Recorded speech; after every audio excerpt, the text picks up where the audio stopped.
भूर्भुवः स्वः तत्सवितुर्वरेण्यं भर्गो देवस्य धीमहि धियो यो नः प्रचोदयात्।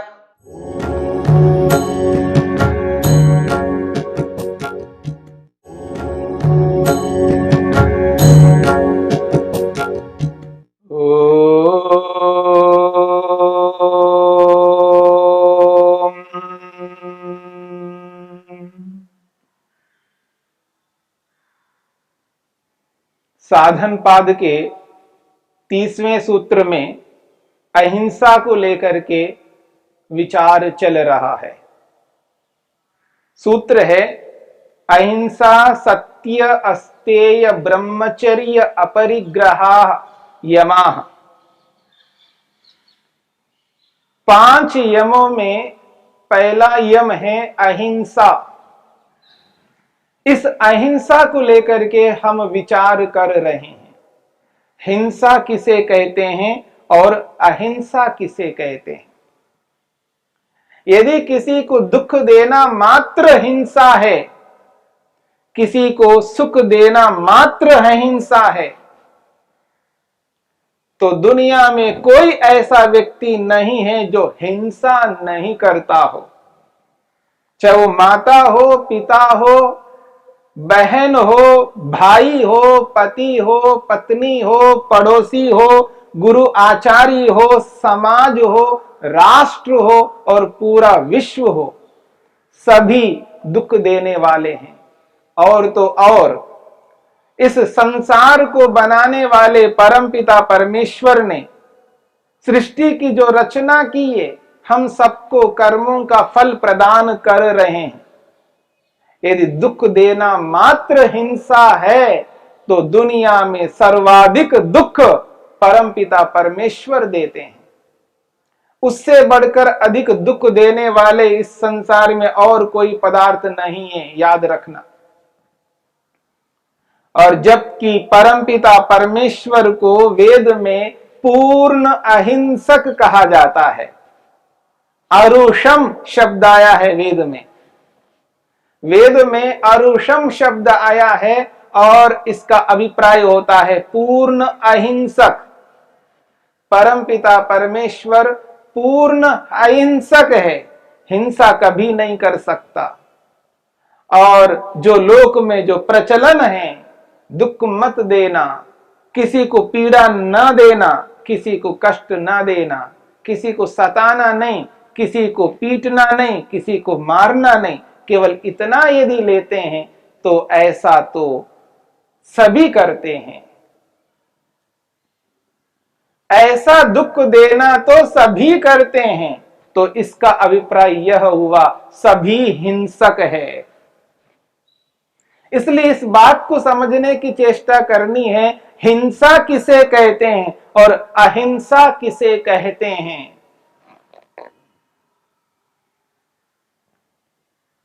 यदि कोई व्यक्ति संसार में जो प्रचलन वाली हिंसा है, संसार में जो प्रचलन वाली जो अहिंसा है, उसको लेकर के चले तो ठीक प्रकार से जीवन यापन नहीं कर सकते।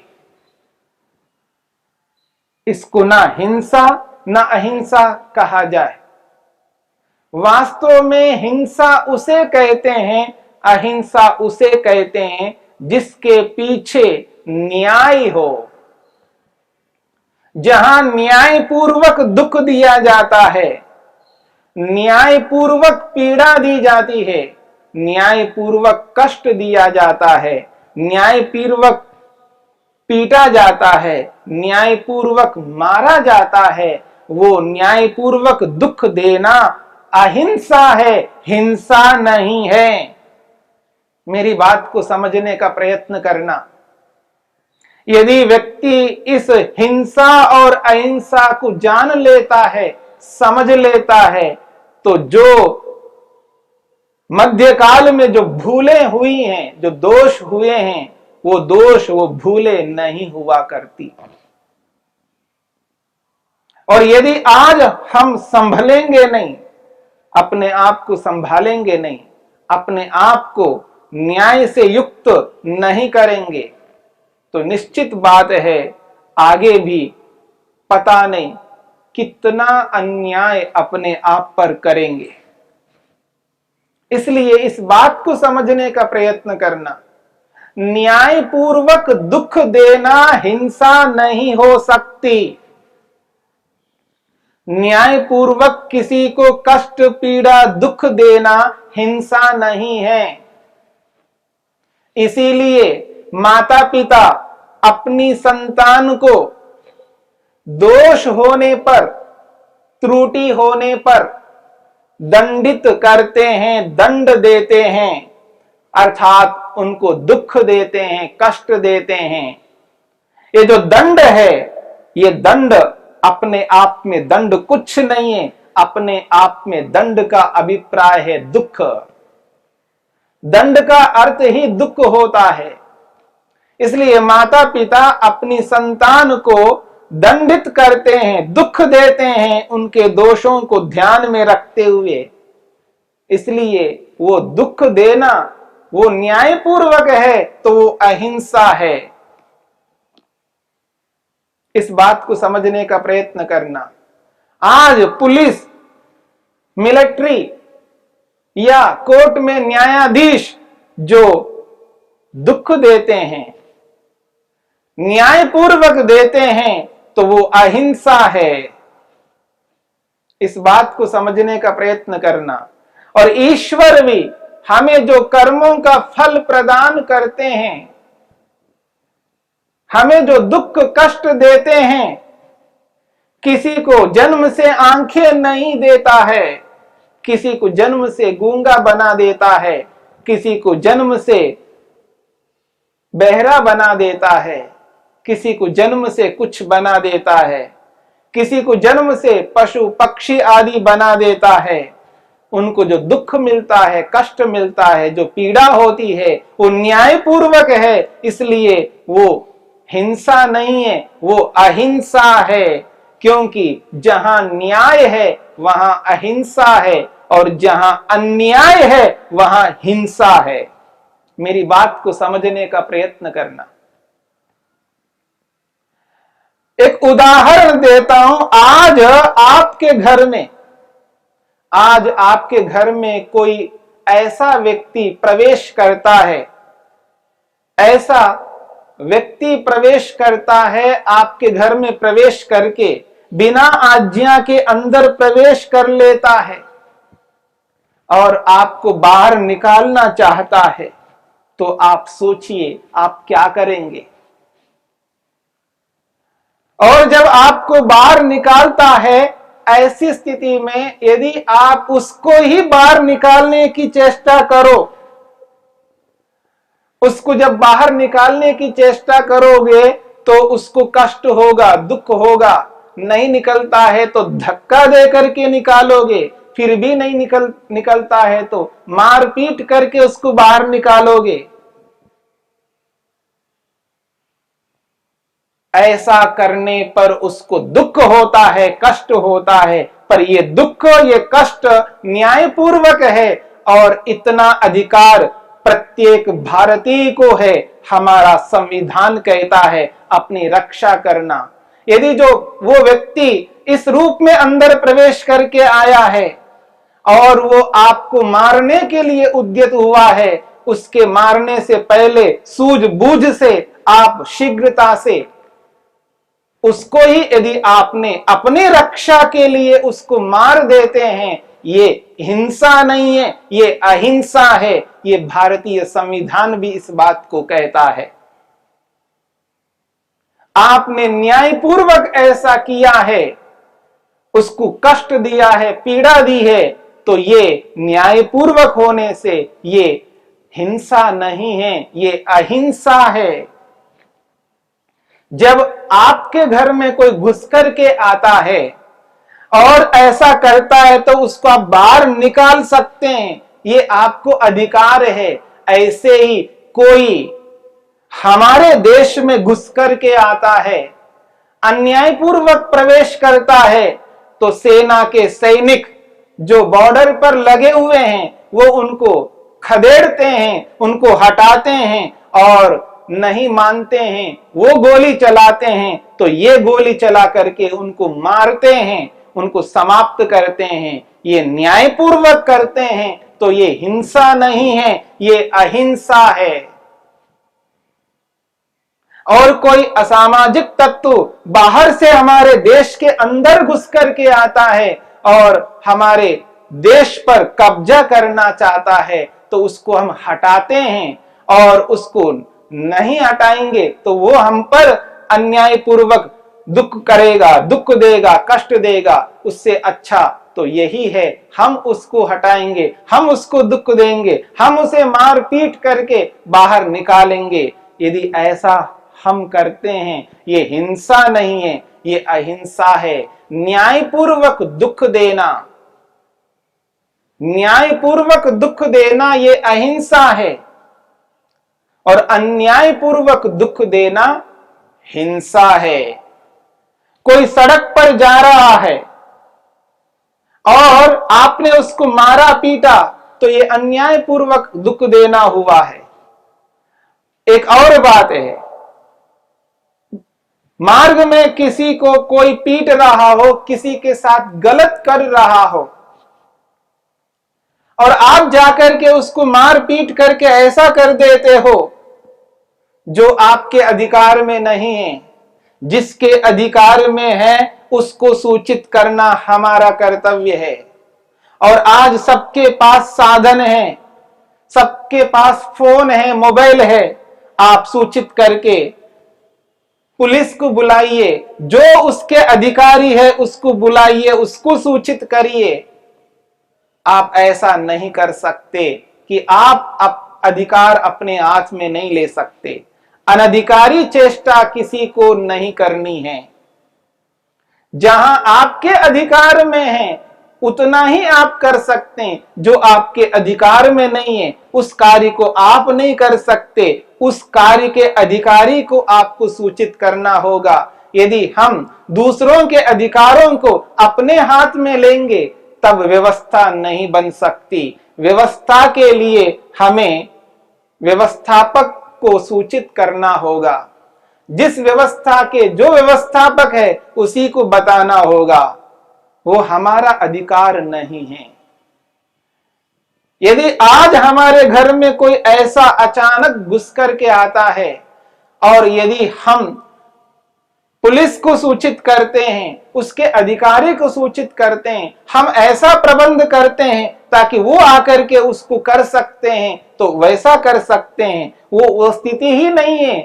एकदम कोई व्यक्ति ऐसा बंदूक ताने हुए सामने खड़ा हो और आपके पास ऐसा कोई चारा ना हो, कोई ऐसी स्थिति ना हो, आप किसी को सूचित नहीं कर सकते हो और अपनी सूझबूझ से उसको ही आप दुख देते हो, दंडित करते हो। इसके लिए आत्मरक्षा के लिए आपके पास अधिकार है।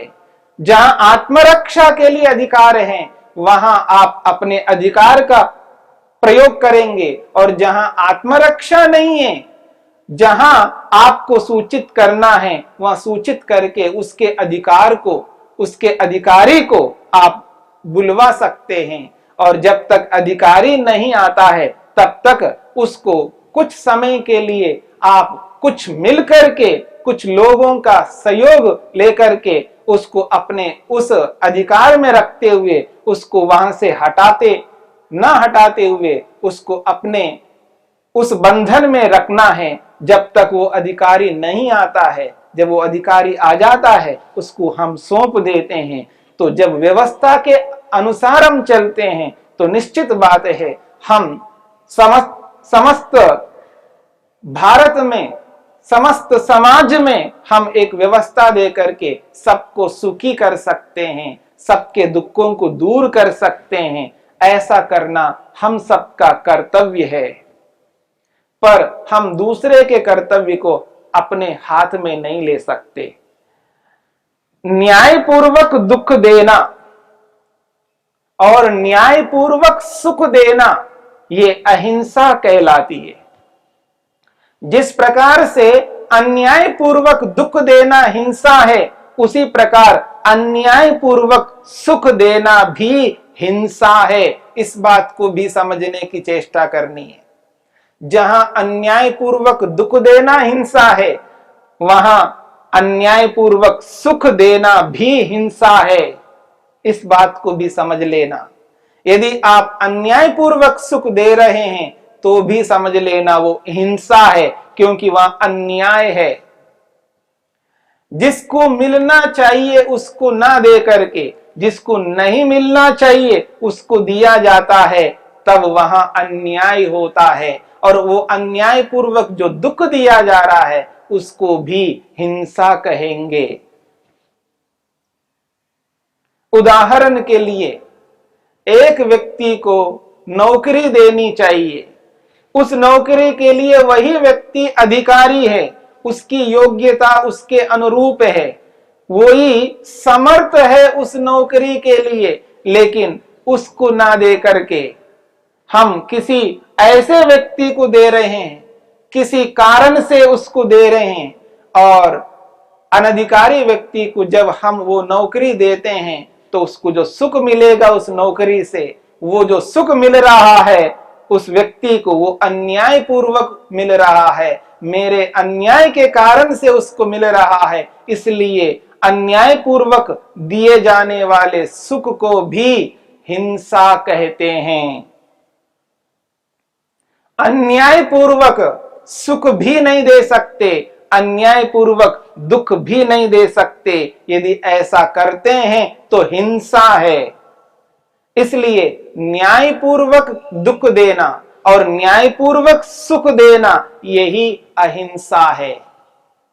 तो अहिंसा और हिंसा की परिभाषा में इस बात को समझने की चेष्टा करनी है, जहां न्याय है वहां अहिंसा है, जहां अन्याय है वहां हिंसा है।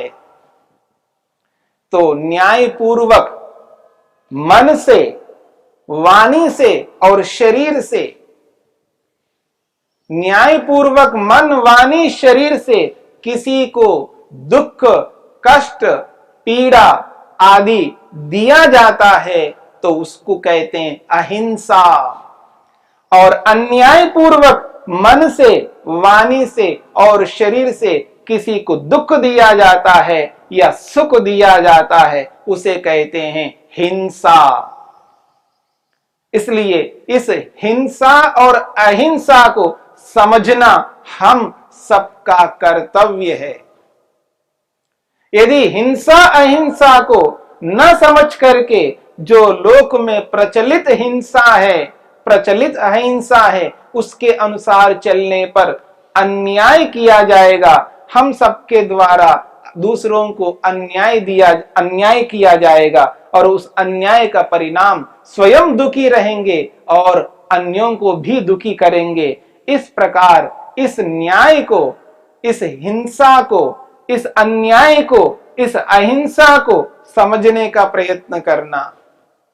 अर्थात जहां न्याय है वहां पर आप उसको हिंसा कहो और जहां अन्याय है वहां उसको अहिंसा कहो, ये अनुचित होगा। इसलिए न्याय के साथ में ही अहिंसा को जोड़ना और अन्याय के साथ में ही हिंसा को जोड़ना चाहिए, इसको परिवर्तित नहीं करना चाहिए। इस प्रकार यदि हम चलें तो निश्चित बात है कि हम स्वयं सुखी होकर के दूसरों को भी सुखी कर सकते हैं। इसलिए जो अहिंसा है ये यम है और यह यम दुखों को दूर करने वाला है। यम उपरमे, ये संसार में जितने भी विषय है उन विषयों से मिलने वाले दुख है, उन दुखों को पृथक करने वाला है यम। ऐसे यम को अपनाकर अपने जीवन को उन्नत कर सकते हैं और एक ऐसा समय आएगा हम अपने लक्ष्य को पूर्ण कर सकते हैं। अपने लक्ष्य को पूर्ण करने के लिए हमें इस योग को अपनाना है। शांति। शान्तिरन्तरिक्षं शान्ति पृथिवी शान्तिरापः शान्तिरोषधयः शान्तिः वनस्पतयः शान्तिर्विश्वे देवाः शान्तिर्ब्रह्म शान्ति सर्वं शान्ति शान्तिरेव शान्ति क्षमा शान्तिरेधि ॐ शान्ति शान्ति शान्ति